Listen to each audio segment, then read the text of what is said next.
¿Qué tal? ¿Cómo están? Una nueva semana junto a ustedes presentando los temas de hoy, un espacio de conversación laico, tolerante y pluralista, presentado por el Centro Sociocultural Juan Antonio Ríos, en colaboración con los medios Under Express, Penquista RTV y Radio Nonguén. Como en cada semana damos comienzo a este espacio primero presentando a nuestro panel, nuestro permanente panel, Marcelo Rodríguez de Penquista RTV. ¿Qué tal? ¿Cómo estás, Nicolás? ¿Cómo estás, Eduardo? Y Eduardo Arriagada, presidente del Centro Sociocultural Juan. Hola Nicolás, hola Marcelo, muy bien por acá, muchas gracias. ¿Cuál es el tema de hoy? Sabemos que se viene bien interesante como en cada semana. Como bien dices, el tema es internados escolares en un contexto mapuche. Esto puede ser sorprendente porque mucha gente no recuerda tal vez que la educación pública chilena disponía de una gran cantidad de internados en cada una de las provincias. Hay un liceo, un instituto comercial o una escuela industrial que sí los tenían.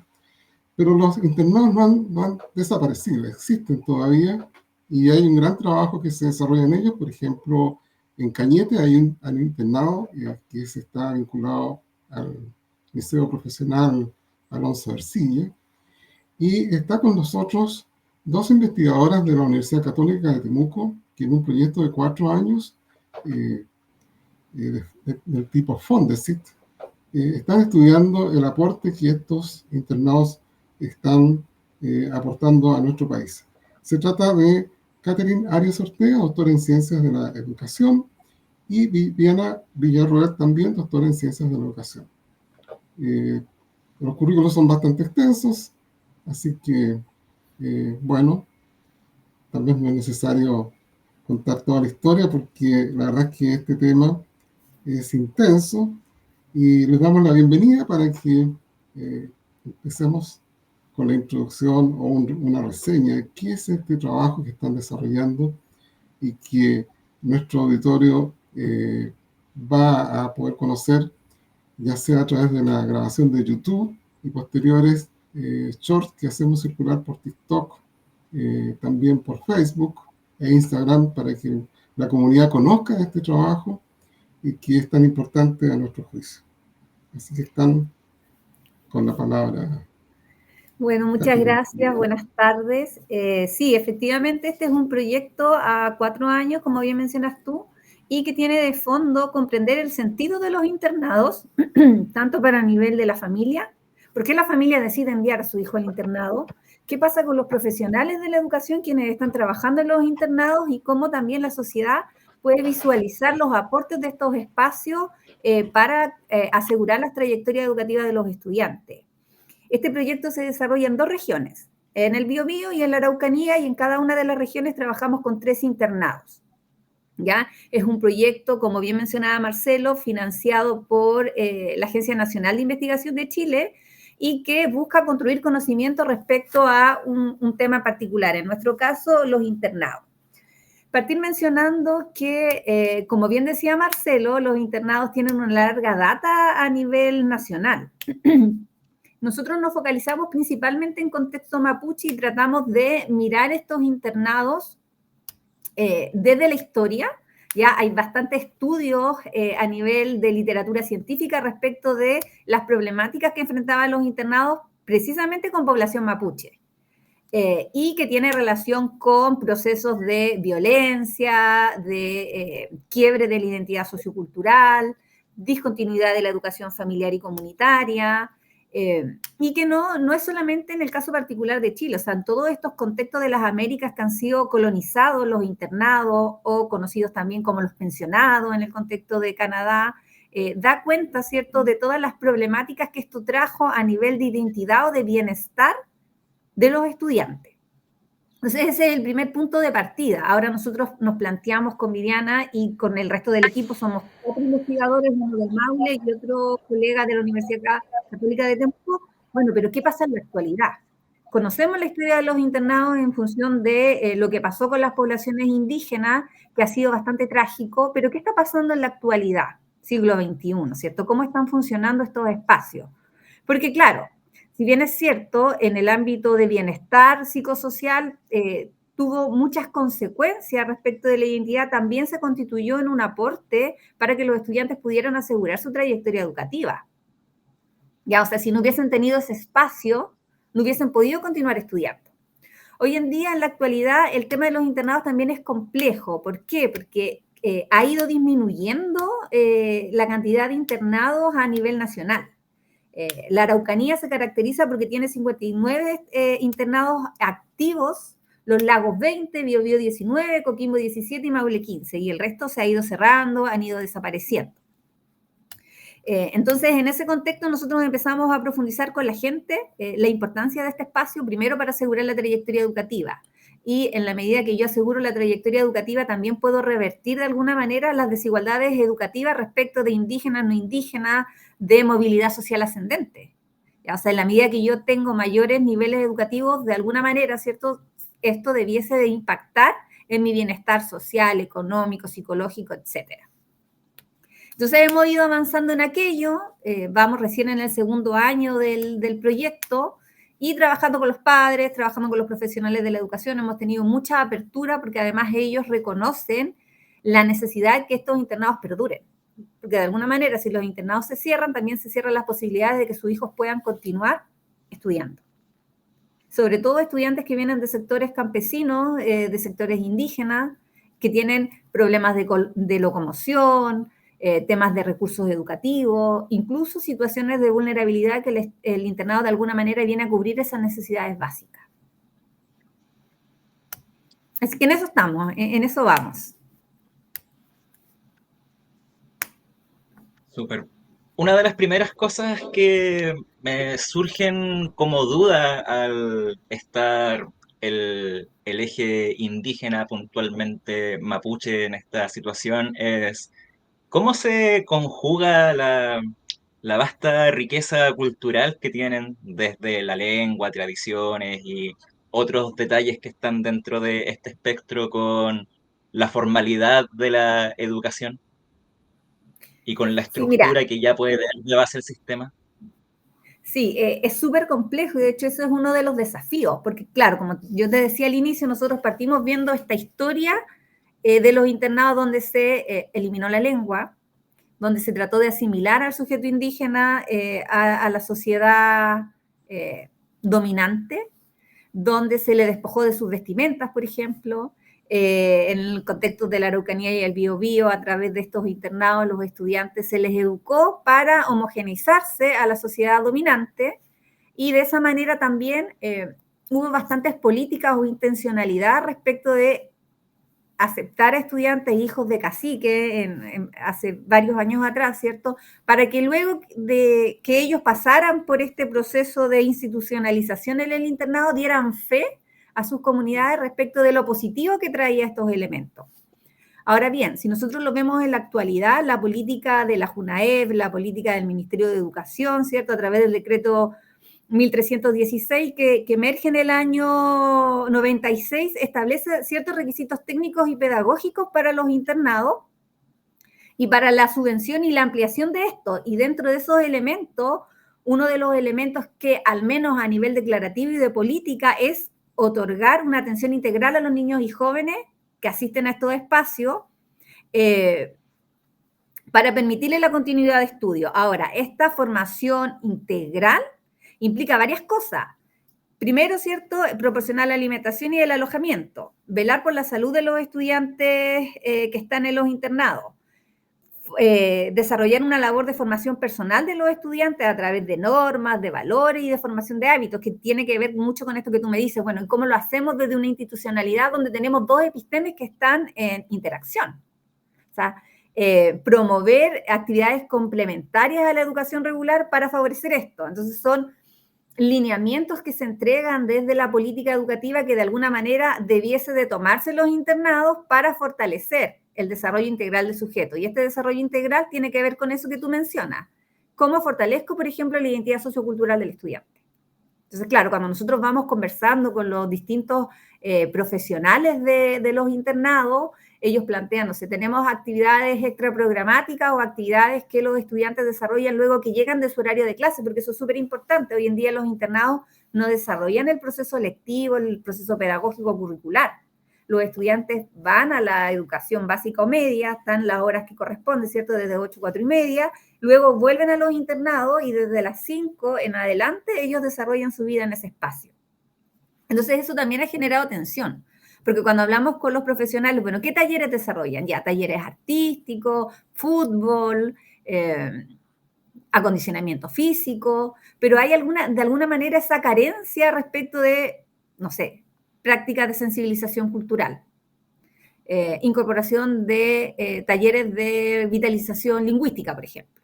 Entonces, claro, ellos te mencionan que esto se desarrolla en la escuela. La escuela tiene una política de educación intercultural a nivel nacional, ¿cierto? Desde el año 96 en Chile se han venido implementando talleres de interculturalidad, la asignatura de lengua y cultura de los pueblos originarios ancestrales, que ha tenido distintas denominaciones a lo largo de los años en nuestro sistema educativo, pero que busca fortalecer eso, la vitalidad lingüística, abre un espacio para que personas mapuches, en este caso, se incorporen a la escuela y acompañen al profesor en la enseñanza de la lengua y la cultura. Por lo tanto, dentro de los internados no necesariamente se aborda este espacio y se delega, ¿cierto?, a las escuelas. ¿Qué hacen los internados principalmente? Bueno, aparte de dar el alojamiento, ¿cierto?, el acompañamiento y la escucha a los estudiantes, trabajan en eso que nos mencionaba Marcelo al inicio, apoyo académico. Entonces, tienen horas de estudio los estudiantes en los internados. Tienen normas o hábitos que van aprendiendo, van desarrollando prácticas también de resiliencia que de alguna manera les permite movilizarse luego en estos dos mundos. Tenemos varias entrevistas que hemos desarrollado con estudiantes que pasaron su proceso de escolarización en estos espacios y al profundizar con ellos, bueno, ¿cuál fue el aporte del internado para tu desarrollo? Ellos nos plantean hábitos, autonomía, resiliencia, responsabilidad, que cuando se comparan con el resto de sus pares que no han pasado por este proceso, tienen mayores capacidades para enfrentar situaciones complejas. ¿Por qué? Porque no estuvieron dentro del núcleo familiar de lunes a viernes para resolver esos problemas. Entonces, de alguna manera tenían que desarrollar esas estrategias para poder estar bien en ese espacio. Tenían horarios de estudio, entonces para ellos no es complejo establecer horarios de estudio una vez que están en el ámbito universitario, ¿ya? Pero la parte más bien de identidad sociocultural, de epistemología indígena, no necesariamente se desarrolla fuertemente en los internados. Y ellos reconocen que esos elementos se desarrollan en complementariedad con los establecimientos educacionales dentro de sus mallas curriculares.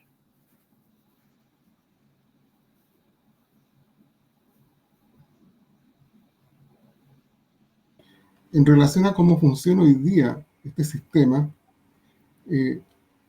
este sistema obedece a algún modelo, alguna fórmula que adopta el Ministerio de Educación en algún momento en el tiempo.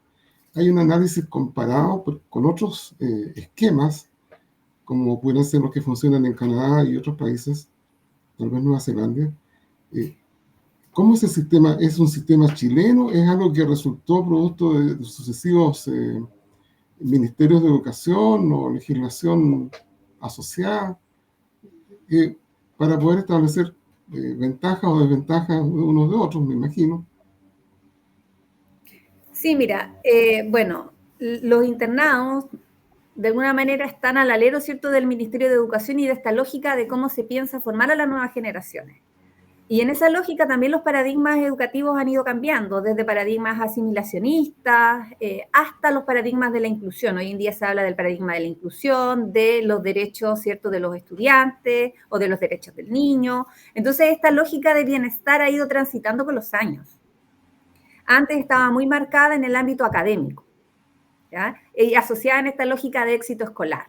O sea, en la medida que el estudiante pasa de primero a segundo, tercero, cuarto, quinto, etcétera, su trayectoria educativa va a asegurar un éxito. Hoy en día, cuando hablamos de este paradigma de la inclusión, es mucho más amplio y plantea la necesidad también de fortalecer esta parte que de alguna manera estuvo olvidada por varios años dentro del sistema, lo emocional, el bienestar del estudiante consigo mismo, ¿cierto? Y luego con sus pares. Y estos elementos son muy característicos de, por ejemplo, Canadá. ¿Ya? Son modelos que de alguna manera cuando nosotros miramos la política educativa siempre realiza una mirada del estado del arte para ver qué ha funcionado en otros contextos y cómo esas cosas que han funcionado las pudiésemos replicar de alguna manera en nuestro sistema educativo, considerando claramente la realidad sociocultural que tenemos, que es muy distinta a los otros territorios. Pero tiene que ver con eso, con, por ejemplo, en el caso canadiense, ellos parten del reconocimiento y tienen jornadas de reconciliación, de verdad y reconciliación súper fuertes asociadas a el tema de los pensionados. De hecho, el 30 de septiembre, en todo el país hubo un movimiento de todos los niños importan. Y el todos los niños importan parte de la base de todo este genocidio cultural que ocurrió en el sistema de los pensionados y como prácticas de reparación. Hoy en día los internados y en los distintos establecimientos educativos de esos territorios hablan de la autoctonización o de la necesidad, ¿cierto?, de reconocer la historia para no repetirla y para fortalecer estas prácticas de bienestar. Entonces yo creo que también son elementos que se han ido tomando en el caso de Chile. Si nosotros miramos los elementos que lo rigen, el índice de la inclusión, por ejemplo, o los programas de educación intercultural bilingüe, todos tienen o han desarrollado una mirada respecto de lo que ha pasado en el mundo, que tenemos características similares como procesos de colonización y que de alguna manera vienen a promover este bienestar. Y desde esa lógica hoy en día se habla de esta mirada más inclusiva, desde esta mirada de bienestar psicológico, individual, colectivo, que de alguna manera también dialoga con esta lógica de los conocimientos indígenas. O sea, en la medida que nosotros como internados estemos bien como colectivo, también voy a estar bien personalmente, como sujeto individual. Entonces yo creo que por ahí ha ido transitando y avanzando. Sí, es sumamente interesante, sobre todo poniendo en la mesa justamente el caso de Canadá, en donde hubo un proceso muy violento en su tiempo, de aculturación prácticamente expresa en la normativa que ellos tenían y que hoy en día justamente ha habido una suerte de reparación, de justicia restaurativa respecto al reconocimiento de esta violación de la integridad física de los pueblos originarios de Canadá y que se asimila mucho con lo que se ha vivido en otros países como Australia, Nueva Zelanda, Chile y otros lugares del mundo. Entonces, en vista de eso, que hay una historia detrás que es sumamente compleja, también dinámica, cómo los estudiantes, que en su mayoría son niños, niñas, jóvenes, que están en una etapa justamente de asentar sus orígenes, ¿cómo conviven ellos entre sí, siendo mapuches, y además de vivir dentro de un espacio cerrado con no mapuches? ¿Cómo se da esa dinámica, esos hábitos, esos comportamientos? Hay mucho de rencillas del pasado, el Estado toma posición por una parte para que esos comportamientos no se produzcan. ¿Cuál es la relación que tienen estos jóvenes, estos estudiantes al interior de Mira, estos espacios? es bien particular porque nos encontramos con dos realidades. Ya tenemos una realidad de los internados donde los jóvenes no están necesariamente identificados con su cultura. Entonces, claro, soy mapuche, pero no me reconozco como mapuche, tengo el apellido.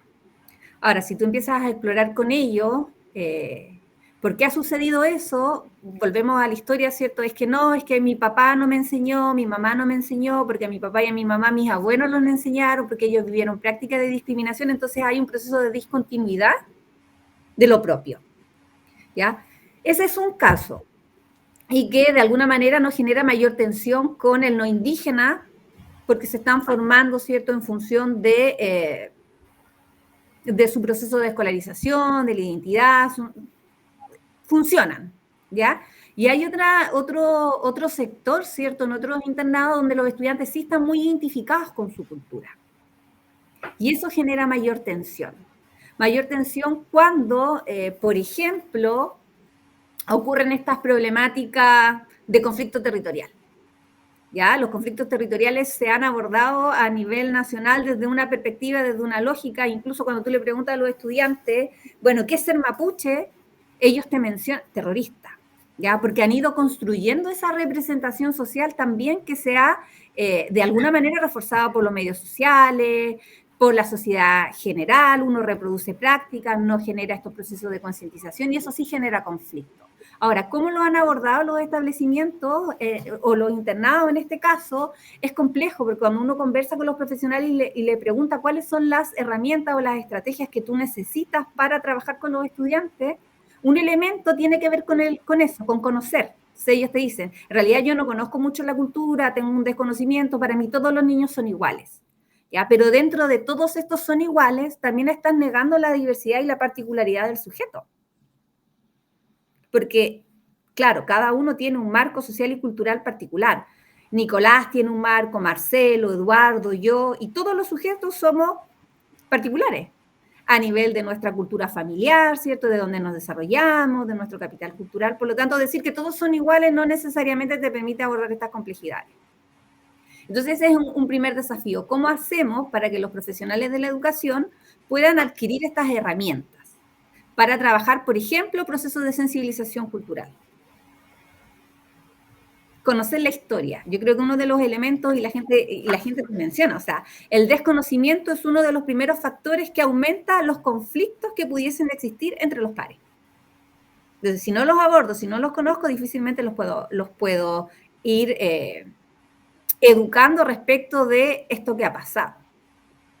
Entonces ahí las formas en que los abordan son la conversación, el diálogo, pero que no aborda estos problemas de fondo, esta asimetría, este racismo, estos prejuicios que están instalados, que finalmente vamos avanzando, pero las cosas que están generando este problema no está siendo abordado. Es como una olla que de repente va a explotar si no nos hacemos cargo de estos elementos. Y hoy en día lo hemos visto a nivel del sistema escolar con esta cantidad de problemas de salud mental en los establecimientos, convivencia. Entonces, ¿cómo nos hacemos cargo antes para evitar que esto suceda? Y eso implica formación. Y formación no solo de los estudiantes, formación de quienes estamos a cargo de los estudiantes, formación también de la familia y la comunidad. O sea, los padres también tienen que ser agentes activos en este proceso de sensibilización. Entonces nos encontramos en estas realidades. Bueno, parece que estamos en una situación bien compleja en materia educacional y de la convivencia particularmente. Tuvimos en otro programa a una doctora también en educación, Emma Arellano, que se encarga de aclararnos toda la temática de acoso, ciberbullying y otras. Fue bien interesante ese programa. Yo quisiera preguntarle, también hay otro factor, por lo menos en la 9ª región, acerca de cómo conviven hoy día, si es que existen, puesto que los conozco, los internados que estaban al alero de la Fundación Magisterio de la Araucanía, cuyo propósito era, bueno, no era precisamente solo la educación, ¿no es cierto?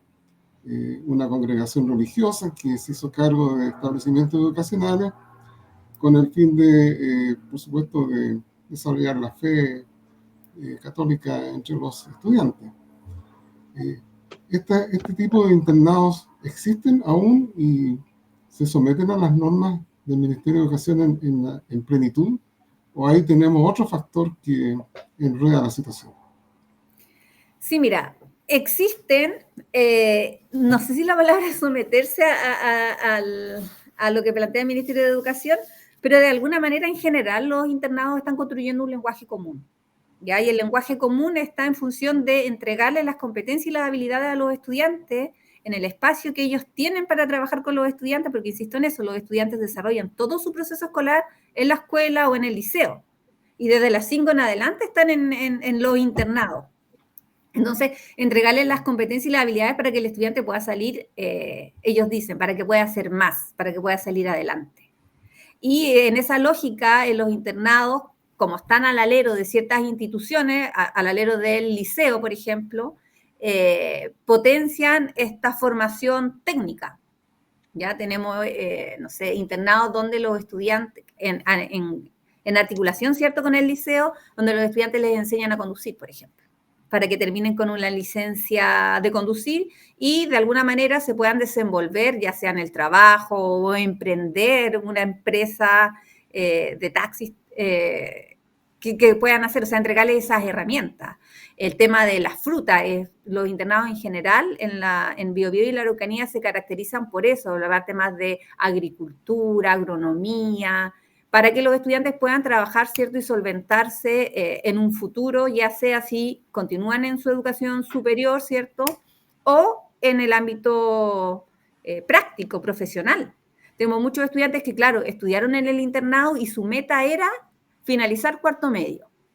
Y luego en ese proceso, en esta construcción, en este compartir con sus pares, se dieron cuenta que no, ¿por qué voy a llegar hasta cuarto medio? Si aquí me están incentivando en que yo puedo más y yo soy capaz de más. Y tenemos muchos estudiantes que están en educación superior. Entonces, eso todavía prima, ¿ya? Quizás no tanto la parte religiosa, pero sí la parte valórica, la parte universal, la parte de estrategias, de habilidades, para que los estudiantes puedan estar en un igual con un estudiante que no ha estado interno. Y les ha facilitado un montón. O sea, yo insisto, tenemos muchos testimonios de estudiantes que gracias al internado se dieron cuenta de que ellos eran capaces de más y hoy día están terminando sus carreras universitarias. Y que el internado les funcionó y les sirvió muchísimo porque, claro, en un internado trabajaban el técnico en veterinario. Luego ese estudiante pasó a estudiar veterinaria en la universidad y estaba en ventaja respecto de sus compañeros, porque tenía toda una formación técnica en esos años en el liceo, ¿cierto?, que le permitió avanzar. Entonces, claro, tenían más prácticas en terreno, más contacto con las distintas especies con las que van a trabajar y eso les contribuye luego en su formación universitaria. Catherine, me gustaría consultarte acerca de cómo se da el relacionamiento comunitario en torno a estas iniciativas. ¿Cuál sería el papel que han jugado, pueden jugar las comunidades mapuche y sus autoridades también, como puede ser un lonco, una machi, en el debate sobre la escolarización, sobre los internados? ¿Se les consulta, participan en alguna suerte de toma de decisiones en torno a estos proyectos? Mira, súper buena pregunta. Yo creo que ese es un desafío que tienen los internados en la actualidad. Porque claro, la familia, si bien es cierto, participa, pero participa más desde esta lógica administrativa. Tenemos reunión, en la reunión vamos a trabajar, no sé, el tema de las cuotas, el estudiante que tiene problemas de comportamiento o que no llegó al internado cuando le corresponde, y esto, ¿cierto?, en articulación con lo que viven luego en su formación en la escuela o en los liceos.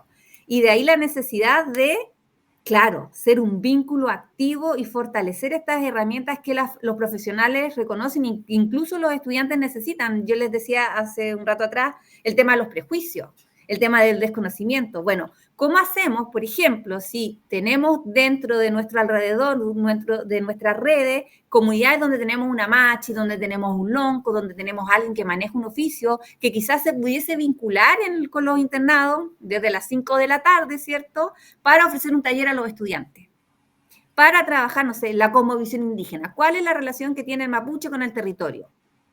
Entonces, todas esas acciones pudiesen contribuir primero a formar a los profesionales y a los estudiantes desde esta perspectiva de interculturalidad más crítica, pero también entregar esos conocimientos que también le abren el mundo y la perspectiva a los estudiantes cuando se relaciona con un animal o cuando se relaciona con la vegetación.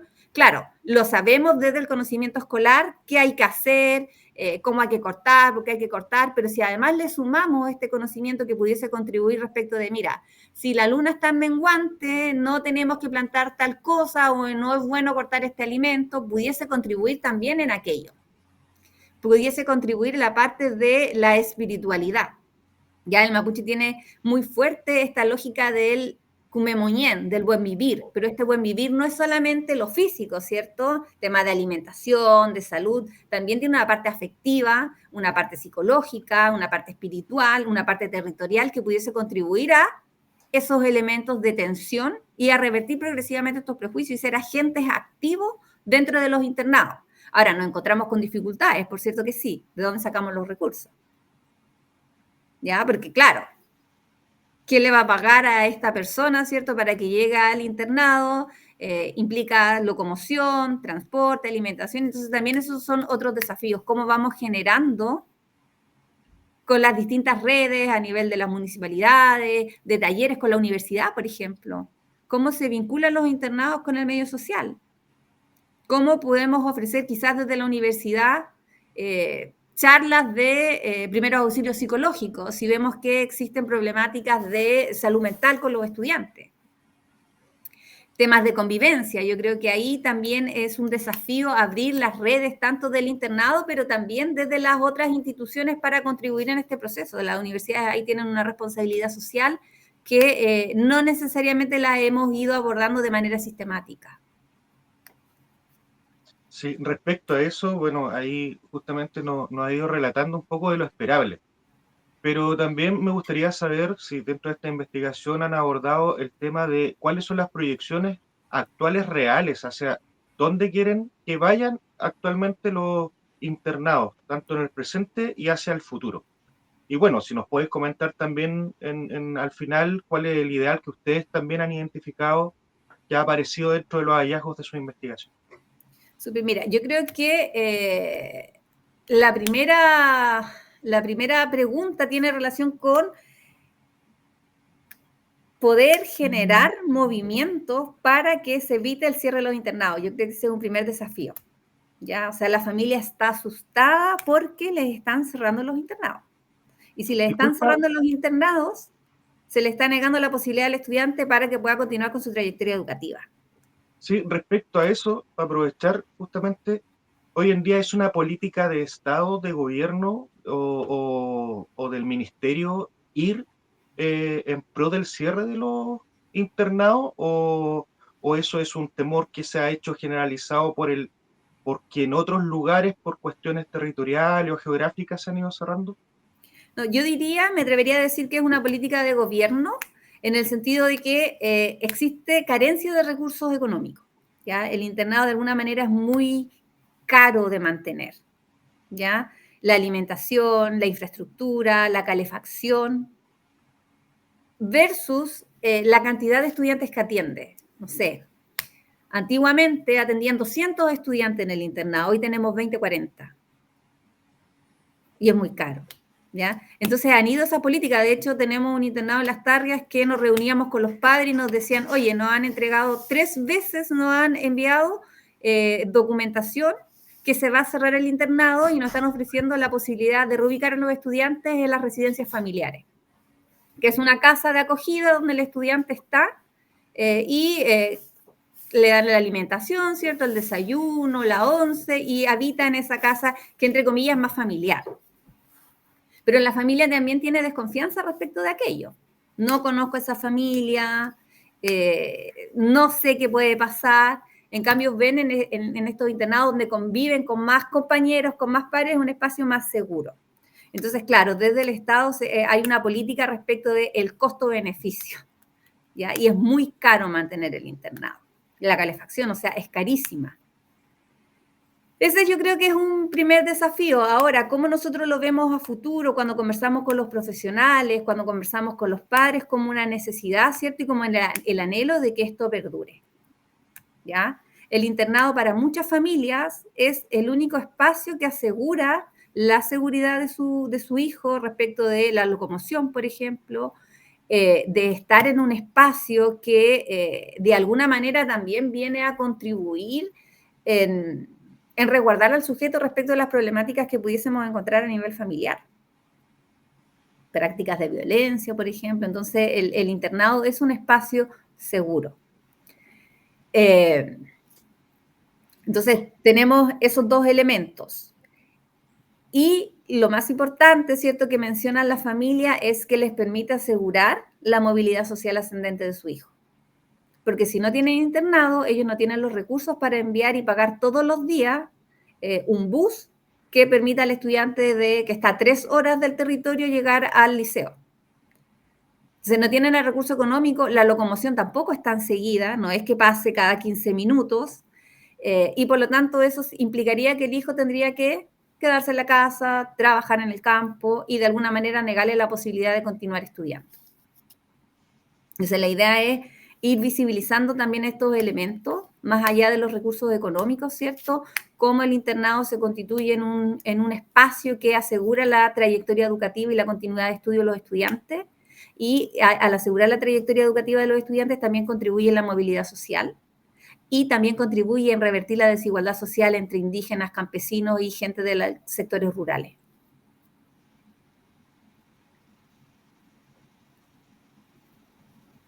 Si todo esto que nos ha ido comentando Catherine, que han podido definir y visualizar a través de su investigación, lo pudiéramos verter en una consultoría dirigida a la autoridad pertinente. No, no me quiero casar con algún ministerio o algún cargo en específico. ¿Qué recomendación le entregarían a esta autoridad con base en esta investigación para que pueda instituirse como una política pública en el futuro que resguarde la calidad de vida, la pertinencia cultural de estos internados, que ha sido una de las cosas que más ha destacado en lo que hemos conversado? Yo creo que primero lo abordaría desde una mirada intersectorial. Aquí no es solo la responsabilidad del Ministerio de Educación, de la JUNAED, ¿ya? Por ejemplo, desde el ámbito de la salud, ¿cómo generamos redes y estrategias de apoyo a los estudiantes en estos espacios? Temas de sexualidad, temas de bienestar emocional, temas de salud mental. El Ministerio de Asuntos Indígenas, cómo de alguna manera contribuimos para fortalecer la identidad sociocultural de los estudiantes por una parte, pero también contribuimos para revertir de alguna manera el desconocimiento que ha generado prejuicio, racismo, tensiones. Por supuesto, el Ministerio de Educación, de qué manera también contribuimos en la formación de estos profesionales para que tengan las herramientas para apoyar a los estudiantes, pedagógicas, curriculares, didácticas, metodológicas. Entonces yo creo que hay que hacer una mirada intersectorial respecto de las necesidades que tienen de estos espacios, pero también de cómo esto contribuye, ¿cierto?, al bienestar de los niños, niñas y adolescentes que están en estos espacios.